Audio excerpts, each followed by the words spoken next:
Selamat siang pemirsa, saya Budi Arti kembali hadir menemani Anda dalam Sumut Hari ini siang. Siang ini kami telah merangkum sejumlah informasi terkini di antaranya. 7 unit rumah ludes terbakar di Kampung Labuhan Rantau Utara Labuhan Batu. Petugas jemput paksa pasien positif COVID-19 di Tebing Tinggi. Dorong swasembada gula PTPN 2 bersihkan lahan sengketa di Desa Selipit, Kecamatan Stabat Langkat. Selain cuplikan berita tadi, kami juga akan menghadirkan beragam informasi lainnya. Pemirsa, kita jelang Sumut Hari ini siang selengkapnya.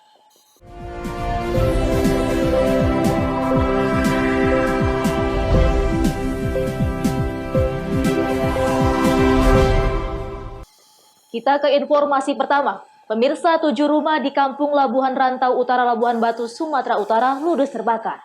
Diduga api berasal dari arus pendek listrik dari rumah warga yang memiliki usaha depot air minum isi ulang.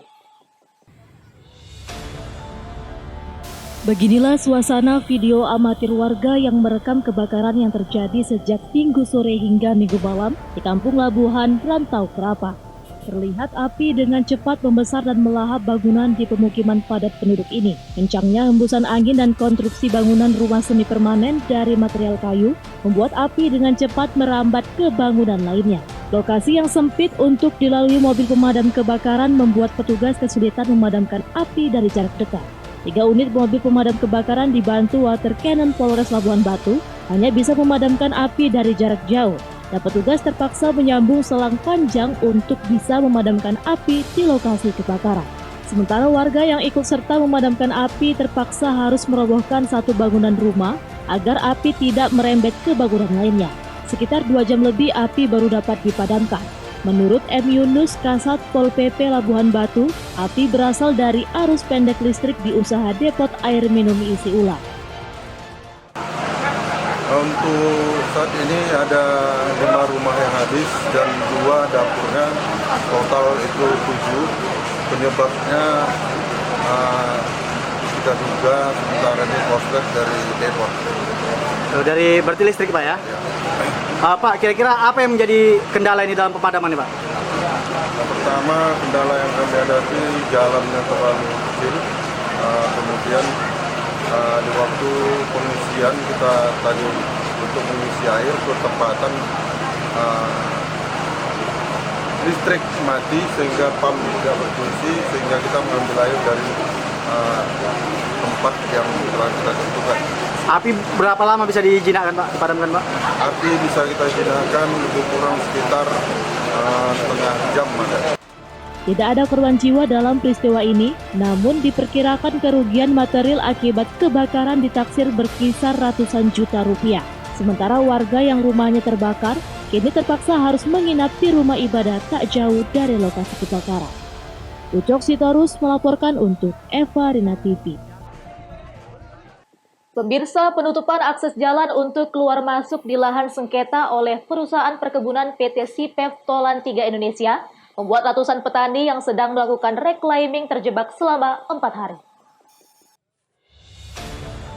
250 petani yang sedang berjuang merebut kembali lahan pertaniannya yang dikuasai perusahaan sejak 1971 silam terjebak di lokasi sengketa dengan kondisi memprihatinkan. Mereka terjebak akibat akses jalan keluar masuk ditutup oleh pihak pengamanan PT Sipef Tolan 3 Indonesia Kampung Rakyat Labuhan Batu Selatan, Sumatera Utara. Meskipun sudah berulang kali dilakukan mediasi oleh aparat pemerintahan setempat sejak tahun 1998 hingga saat ini, namun penyelesaian konflik lahan antara perusahaan perkebunan PT Sipef Tolan 3 Indonesia dengan kelompok tani bersatu masih terus bergejolak.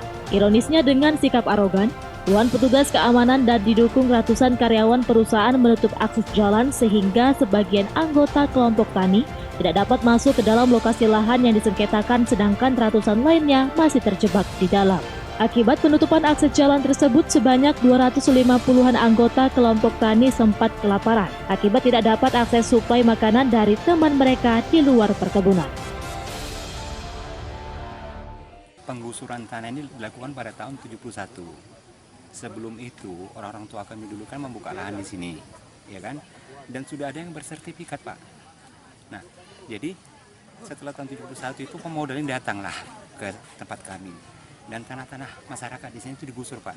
Ya, kalau tidak mau mengosongkan lahan dituduhlah PKI malah. Jadi orang-orang dulu itu takut, Pak.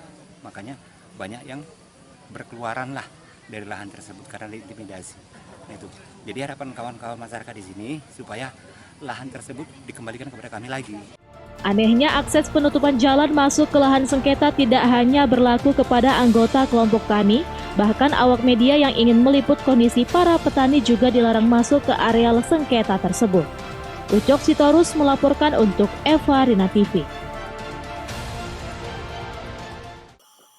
Pemirsa, puluhan warga Jalan Basutangan Perum Bayangkara, Kelurahan Tambun Nabolon, Kecamatan Siantar Martoba, menutup jalan yang sering dilewati truk pengangkut tanah. Warga kesal aktivitas truk mencemari udara dan merusak jalan.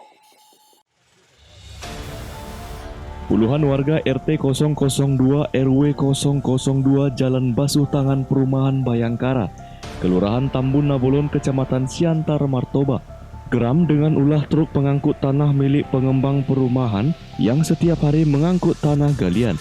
Warga pun memasangi palang di jalan masuk kawasan perumahan. Warga terpaksa menghirup debu akibat mobilitas dump truk. Penolakan aktivitas dump truk itu pun ditandatangani sebanyak 88 warga. Agus Siahan, perwakilan warga setempat, mengatakan pencemaran udara tersebut mengancam warga terserang penyakit ispa. Sebelumnya telah dilakukan mediasi antara warga dengan pengusaha, namun menurut warga hasil mediasi tersebut tidak pernah terrealisasi. Itu protes dari warga penggalian tanah perumahan di mana debunya sangat terasa dampaknya ke perumahan ini, terutama anak-anak. Dan dampaknya itu anak-anak terancam kena hispa. Kan sebelum truk keluar, itu ban harus disiram. Lalu di atasnya harus ditutup terpal. Itu peraturan ketika pengusaha membuka sebuah usaha dan penggalian tanah. Akibat aksi protes warga tersebut, tidak terlihat lagi aktivitas pengerukan tanah dan mobilitas dump truk yang melewati kawasan perumahan. Jo Ambarita melaporkan untuk Eva Rina TV. Petugas jemput paksa pasien positif COVID-19 di Tebing Tinggi. Beritanya akan hadir sesaat lagi.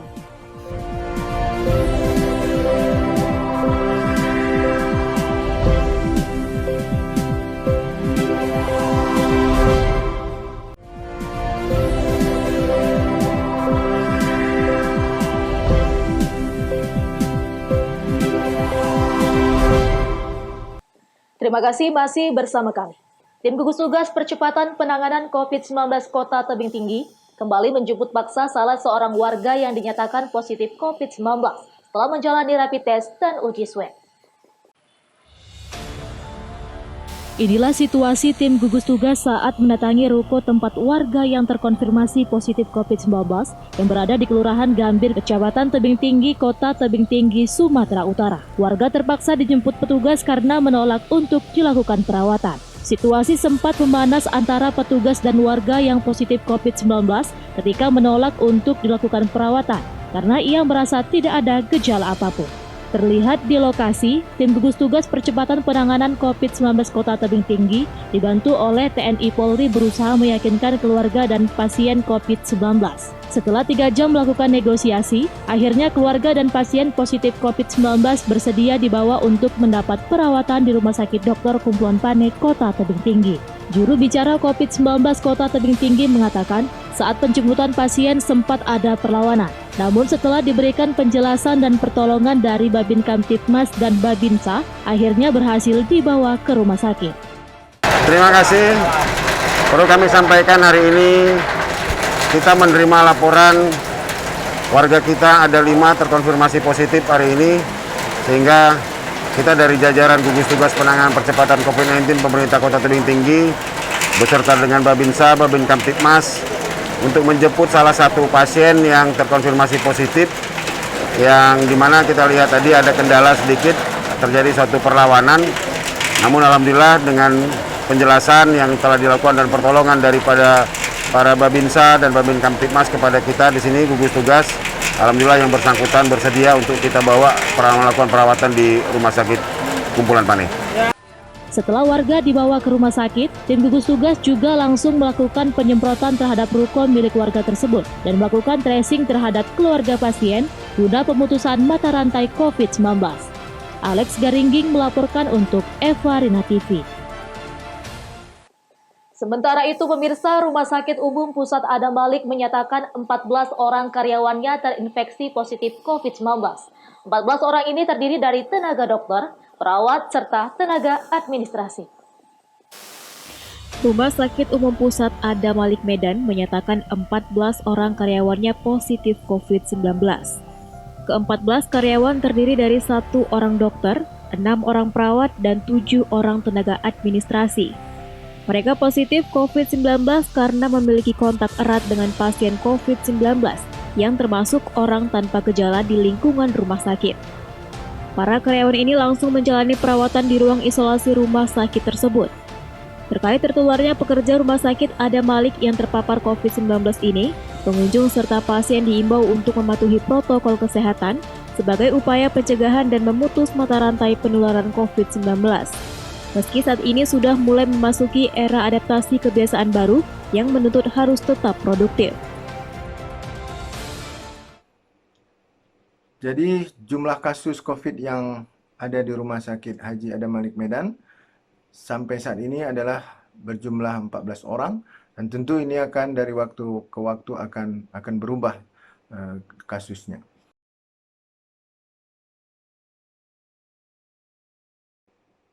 Pegawai yang terinfeksi COVID-19 di Rumah Sakit Adam Malik itu berjumlah 14 orang yang dapat kita bagi menjadi 2, yaitu untuk tenaga kesehatan dan tenaga non-kesehatan. Jadi masing-masing untuk tenaga kesehatan berjumlah 7 orang dan tenaga non-kesehatan juga 7 orang. Di mana untuk tenaga kesehatan itu 1 orang dokter dan 6 orang adalah petugas kesehatan lainnya.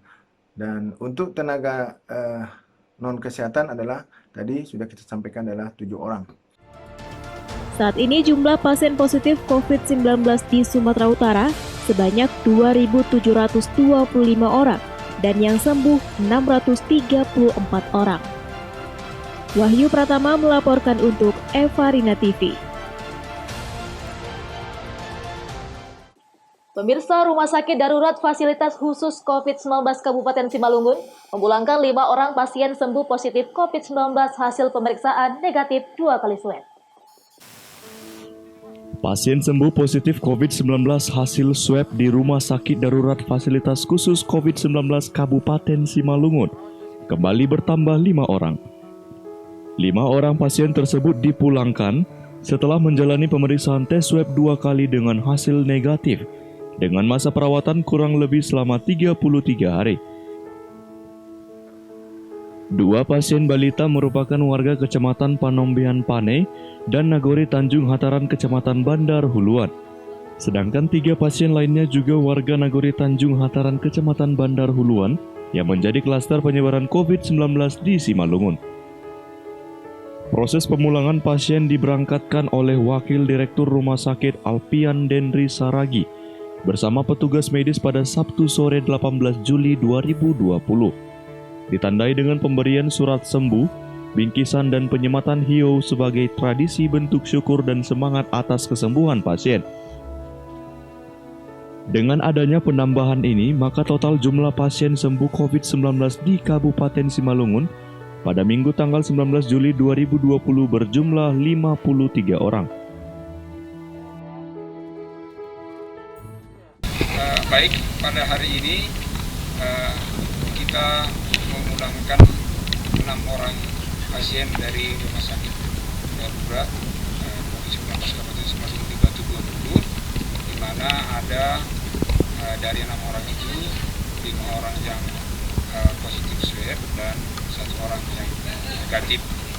Jadi 4 orang di antara yang 6 orang itu adalah dari Tanjung Hataran dan 2 orang dari Panombean.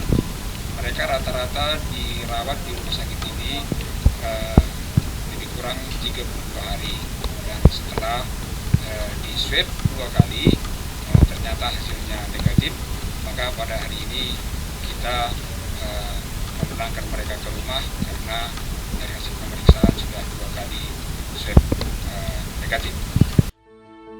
Adanya penambahan 5 pasien sembuh, saat ini jumlah pasien COVID-19 yang masih menjalani perawatan di rumah sakit ini berjumlah 26 orang dari semula 31 orang. Dosi Simarmata melaporkan untuk Eva Arena TV. Pemirsa, Sumut hari ini akan kembali dengan informasi menarik lainnya. Tetaplah bersama kami.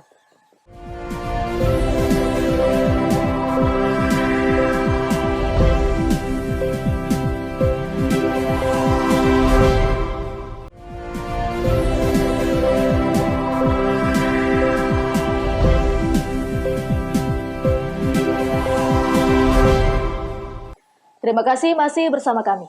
Pemirsa, Lapas Kelas 2B Tanjung Balai kembali menerima tahanan dari Kejaksaan Negeri. Sebelum diserahkan, para tahanan jalani rapid test dan pemeriksaan suhu tubuh. 9 dari tahanan yang diserahkan, 2 diantaranya dikembalikan karena suhu tubuh di atas 37 derajat Celcius.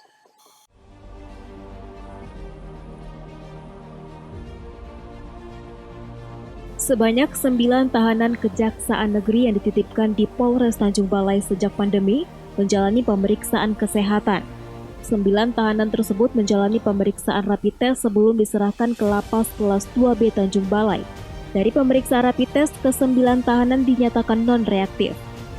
Namun setelah menjalani pemeriksaan suhu tubuh, 2 dari 9 tahanan terpaksa dikembalikan karena suhu di atas 37 derajat. Lapas sendiri telah menerima tahanan sejak diterbitkan surat edaran Dirjen Pas pada 16 Juni 2020 menyangkut tahanan pengadilan negeri. Sebanyak 20 tahanan sudah diterima pihak lapas sejak pandemi. Kita menerima tahanan berdasarkan surat edaran dari Bapak Dirjen Pas pertanggal 16 Juni 2020 menyangkut tahanan pengadilan negeri atau A3 yang bisa dikirim ke lapas ini untuk menghindari penularan COVID-19 di dalam lapas sendiri. Itu 2 bertahap, pertama itu 13 orang, yang kedua itu 7 orang. Jadi total 20 orang. 2 lagi, kenapa nggak diterima ini, Pak? Kita berdasarkan, bukan tidak kita terima, kita berdasarkan hasil screening COVID-19 ataupun rapid test itu aman, non-reaktif, cuman suhu tubuhnya agak tinggi, jadi sementara kita balikan untuk proses selanjutnya, untuk nanti kalau udah panas sudah turun, mungkin kita akan rapid test lagi agar kita terima. Terhadap 2 tahanan yang bersuhu tinggi selanjutnya dikembalikan ke Polres Tanjung Balai untuk menjalani pemeriksaan kesehatan kembali. Wanda Pratama melaporkan untuk Eva Arena TV.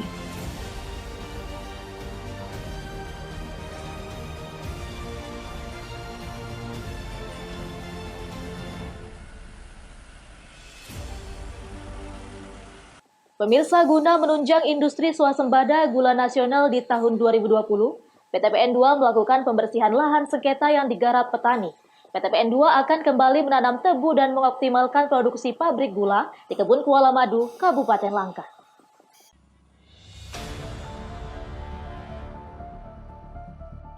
Inilah salah satu lahan yang dibersihkan oleh PTPN 2 yang berada di Desa Slipit, Kecamatan Stabat, Kabupaten Langkat, Sumatera Utara.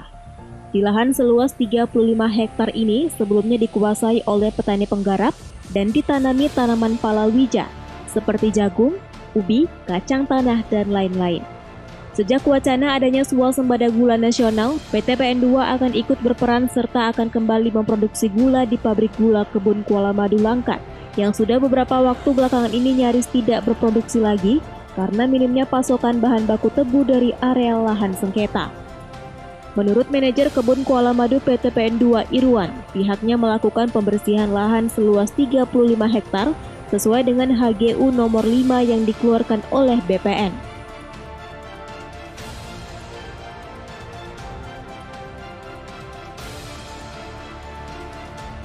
Hari ini kami mengadakan pembersihan lahan yang mana lahan ini adalah merupakan areal HGU Kebun Kuala Madu sesuai dengan sertifikat HGU kita yang dikeluarkan oleh BPN. Ada berapa luas, Pak? Di lokasi ini kebetulan 35 hektar. Sebelumnya ini Pak ada tanaman lain di ini, siapa yang nanam ini Pak? Sebelumnya ini pada 2 tahun yang lalu masih tanaman tebu, namun tahun semalam digarap oleh masyarakat ditanami palawija.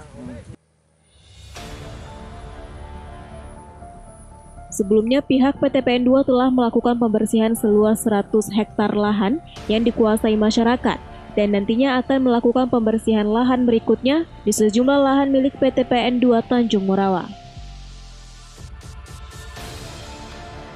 Wahyu Pratama melaporkan untuk Evarina TV.